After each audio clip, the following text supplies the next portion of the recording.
आज के बीच मुठभेड़ हो गई। इस मुठभेड़ में अंजलि हत्याकांड का मुख्य आरोपी काकुल घायल हुआ है। काकुल को पुलिस ने अस्पताल में भर्ती कराया है। अंजलि हत्याकांड के 3 आरोपियों को पुलिस पहले ही गिरफ्तार कर चुकी है। इस मुठभेड़ में टीपी नगर थाना क्षेत्र में आमना सामना हुआ। बदमाश और पुलिस का मुखबिर की सूचना पर पुलिस ने घेराबंदी की।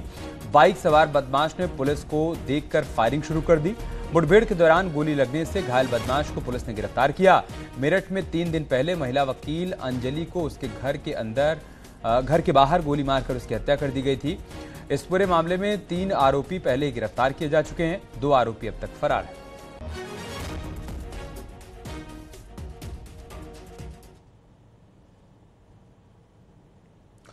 इधर मुरादाबाद पुलिस की बदमाशों के साथ मुठभेड़ हो गई।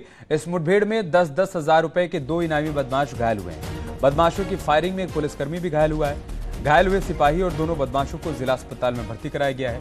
घायल हुए बदमाश की पहचान भूरा और ताज मोहम्मद के रूप में हुई है। दोनों बदमाशों के खिलाफ अलग अलग थानों में केस दर्ज हैं। मुठभेड़ छजलैट थाना क्षेत्र के कैच की पुलिया के पास हुई।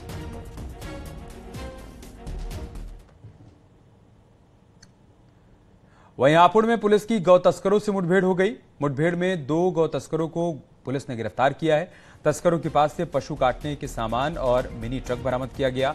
ये मुठभेड़ पिलखुआ कोतवाली क्षेत्र में हुई। गिरफ्तार गौ तस्कर हापुड़ के रहने वाले हैं। गौ तस्करों पर कई थानों में FIR भी दर्ज है। रात्रि करीब 9:30 बजे 112 पर यह सूचना प्राप्त हुई थी कि धौलाना रोड पर कुछ लोग छोटा हाथी वाहन में गौवंश लाद रहे हैं। उक्त सूचना पर 112 की टीम व थाना पुलिस द्वारा भी क्षेत्र में सर्च किया जा रहा था। आज रात्रि करीब 1:30 बजे थाना पुलिस की गोपशों से मुठभेड़ हुई है, जिसमें बदमाशों द्वारा पुलिस पार्टी पर फायर किया गया। आत्मरक्षार्थ पुलिस पार्टी द्वारा जो फायर किया गया उसमें राशिद और बिलाल नाम के 2 अभियुक्तों को गोली लगी है, जिन्हें उपचार हेतु भिजवा दिया गया है। अभियुक्तों के पास से एक छोटा हाथी वाहन, एक गाय काटने के उपकरण,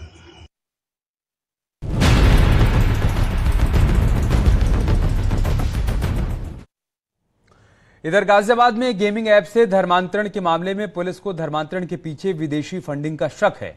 शहनवाज उर्फ बद्दो और उसके परिजनों के पुलिस बैंक खाते भी खंगाल रही है। करीब 30 बैंक खातों की पुलिस जांच पड़ताल कर रही है।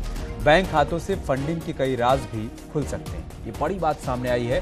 पुलिस को विदेशी फंडिंग का शक है और इस आधार पर भी पुलिस की जांच आगे बढ़ रही है। गाजियाबाद में गेमिंग ऐप से धर्मांतरण के मामले में आरोपियों और बच्चे की चैट भी सामने आ गई है। आरोपी की नाबालिग बच्चे से की गई चैट से कई चौंकाने वाले खुलासे हुए हैं। बच्चे को बरगलाने के सबूत भी मिले हैं। आरोपी अब्दुल रहमान और शहनवाज उर्फ बद्दो की चैट पुलिस को मिली है। इस मामले में पुलिस अब्दुल रहमान को गिरफ्तार कर चुकी है। वहीं मास्टरमाइंड शहनवाज उर्फ बद्दो की तलाश अभी की जा रही है। आरोपियों और बच्चे की 5 चैट सामने आई हैं। इन चैट्स में वजू करना, जाकिर नायक की वीडियो दिखाना और कुरान की आयतें पढ़ने के लिए बोला जा रहा है। घर में नाबालिग के पिता को शक ना हो इसलिए क्या झूठ बोलना है ये भी बताया जा रहा है। जैसे जिम का बहाना बनाकर मस्जिद जाना, नमाज पढ़ना, चैट में मस्जिद में कहां बैठना है, कैसे नमाज होगी ये भी बताया गया है। फरार आरोपी बद्दो उर्फ शहनवाज ने अपनी चैट में नाबालिग लड़कों को इस्लाम की कहानी भी बताई है। तो जो चैट सामने आई है उसमें जो बड़ी बातें कही गई हैं, लिखी गई हैं, वो हम आपको बता रहे हैं। कैसे आप देखिए बच्चे का ब्रेन वॉश किया जा रहा था और उसे जाकिर नाइक के वीडियो को देखने के लिए प्रेरित किया जा रहा था, सुन्नत पढ़ने के लिए प्रेरित किया जा रहा था, घर में झूठ बोलने के लिए भी उससे कहा जा रहा था कि जिम का बहाना बनाकर घर से निकलो और इसके बाद नमाज पढ़ने के लिए मस्जिद जाओ। मस्जिद में कहाँ बैठना है, कैसे नमाज अता करनी है, इसके बारे में भी इस चैट में जिक्र किया गया है।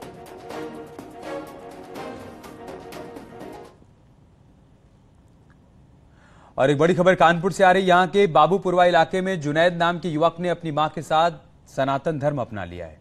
सनातन धर्म अपनाने के बाद युवक का यह कहना है कि बचपन से ही सनातन धर्म के प्रति उसकी आस्था थी, लेकिन हिंदू धर्म अपनाने के बाद लड़के को ससुराल पक्ष के लोग धमकी भी दे रहे हैं। जुनैद ने ससुराल वालों के खिलाफ शिकायत भी दर्ज कराई।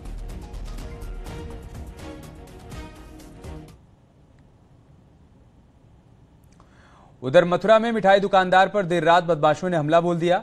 गोली लगने से दुकानदार घायल हो गया। ये मामला प्रसिद्ध राधा वल्लभ मंदिर के पास का है। दुकानदार अपनी दुकान बंद करके जा रहा था, तभी बाइक सवार 3 बदमाशों ने तमंचा तान दिया।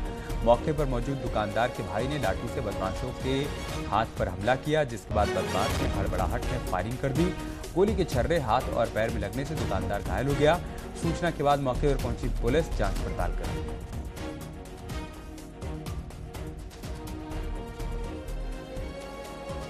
मैंने उसको एकाएक नीचे की तरफ किया तो उसने मेरे ऊपर वो फायर कर दिया।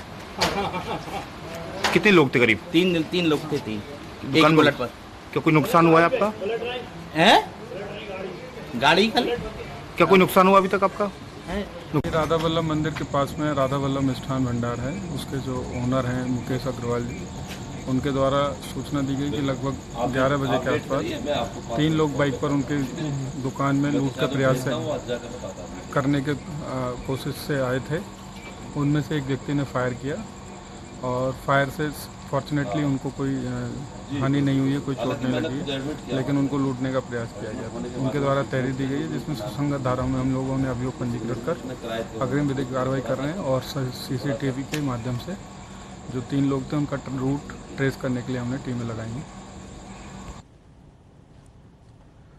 और अब खबर पीलीभीत से, जहां पर भूमाफिया के अवैध कब्जे पर बाबा का बुलडोजर चला है। भूमाफिया ने सरकारी जमीन पर अवैध कब्जा कर निर्माण किया था, जिसकी शिकायत स्थानीय लोगों ने प्रशासन से की थी, जिसके बाद पुलिस की मौजूदगी में प्रशासन की टीम ने बुलडोजर से अवैध निर्माण को ध्वस्त कर दिया। नाला और तालाब की जमीन पर अवैध कब्जा कर निर्माण किया गया था। मामला चिड़ियादाह गांव के पास का है।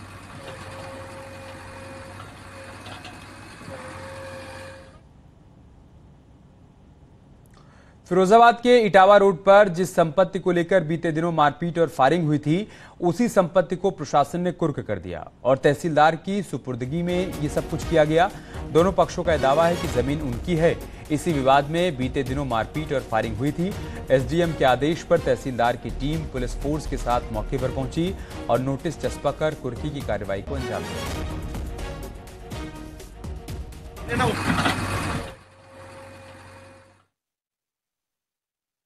मेरे कोर्ट द्वारा CRPC की धारा 145 में एक नोटिस इशू किया गया है, जिसमें पुलिस की रिपोर्ट का संज्ञान लेते हुए दोनों ही पक्षों को अपने अपने कब्जे की बारे में जो जानकारी है, जो दस्तावेज हैं, उसको मेरे कोर्ट में प्रस्तुत करने के लिए उनको 12 जून की डेट दी गई है।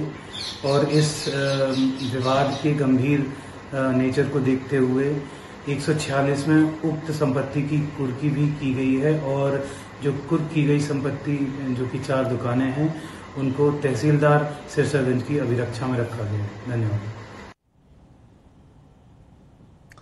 बरेली के वैष्णोधाम कॉलोनी में 1 साल पहले हुए चर्चित संजय हत्याकांड में कोर्ट ने दोनों दोषियों को उम्र कैद की सजा सुनाई। पत्नी ने प्रेमी के साथ मिलकर हत्या की थी। 2 जून 2022 को संजय को खाने में नशे की गोलियां दी गई और फिर चुनरी से गला दबाकर उसकी हत्या कर दी गई थी। मामले में मृतक की 7 साल की बच्ची निशी गवाह थी। बच्ची ने पिता की हत्या पर कोर्ट में गवाही दी और जिसके बाद कोर्ट ने 1 साल के अंदर ही दोनों हत्यारों को उम्र कैद की सजा सुनाई है। साथ ही 40,000 रुपए का जुर्माना भी लगाया। ये लास्ट ईयर की घटना है, 2022 की घटना है। ये जो मृतक था, मृतक को उसकी पत्नी ने और अपने प्रेमी अब्बास के साथ मिलकर हत्या की थी। इसमें पुलिस ने इन्वेस्टिगेशन के बाद 2 को चार्जशीट दी थी। उसमें मृतक की पत्नी ज्योति और उसका प्रेमी अब्बास। कोर्ट में ट्रायल प्रोसीड हुआ ADA 10 श्री तबेज अहमद खान साहब के यहाँ, और उसमें 7 गवाह प्रोसिक्यूशन ने पेश करे। उसमें से एक जो उसकी डिसीज की बच्ची थी, 3 बच्चों में एक बच्ची को एग्जामिन करा गया और उसने फिर आइडेंटिफाई करा कि ऐसे मेरी मम्मी के साथ मिलकर अब्बास, जो उसका प्रेमी था, जो अक्सर घर पे आता था, उसने मिलकर मेरे पापा की हत्या की। कोर्ट ने आज सजा सुनाई है। दोनों को आजीवन कारावास की सजा हुई। मम्मी ने नशे की सब्जी में गोली डाल दी थी, फिर पापा नशे में हो गए। मम्मी ने चुन्नी से फांसी लगाई, फिर अब एक तरफ से अब्बास ने खींचा, एक तरफ से मम्मी ने। फिर पापा उठे नहीं, फिर मम्मी ने हमें कमरे में बंद कर दिया। फिर मैं खिड़की से देखती रही। फिर मम्मी ने धमकी भी दी, हम कहीं पापा को कुछ भी मत बताना। फिर मम्मी रोज बुलाती थी, जा तू घर को। यार रुक रहे छोटे से ब्रेक के लिए, जल्द लौटेंगे कुछ और खबरों के साथ। आप देख रहे हैं न्यूज़ 18 उत्तर प्रदेश उत्तराखंड।